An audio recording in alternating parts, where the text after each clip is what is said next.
Hello friends, welcome back to my channel Karthik Telugu news. Friends, ఇవాళ వర్షాలకు సంబంధించి మరొక ఇంపార్టెంట్ అప్డేట్ న్యూస్ అయితే రావడం జరిగింది. దీని గురించి మరిన్ని విషయాలు ఈ వీడియోలో తెలుసుకుందాం.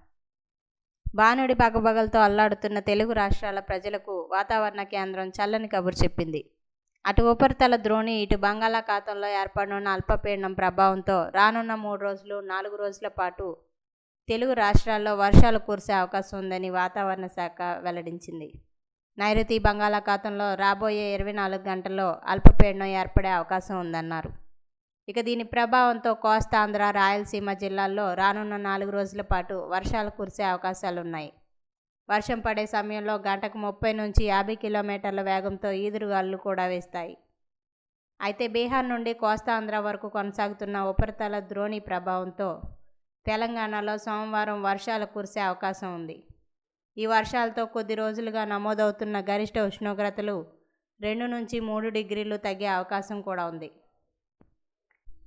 ఇక అలాగే బీహార్ నుండి జార్ఖండ్, ఒడిశా, ఛత్తీస్గఢ్ల మీదుగా కోస్తాంధ్ర తీర ప్రాంతం వరకు ద్రోణి కొనసాగుతుందని రాష్ట్ర విపత్తుల నిర్వహణ సంస్థ ఎండీ ప్రఖర్ జైన్ వెల్లడించారు. శ్రీలంక ప్రాంతాల్లో విస్తరించి ఉన్న ఉపరితల ఆవర్తనం ప్రభావంతో నైరుతి బంగాళాఖాతంలో అల్పపీడనం ఏర్పడే అవకాశం ఉందని వాతావరణ శాఖ వెల్లడించింది.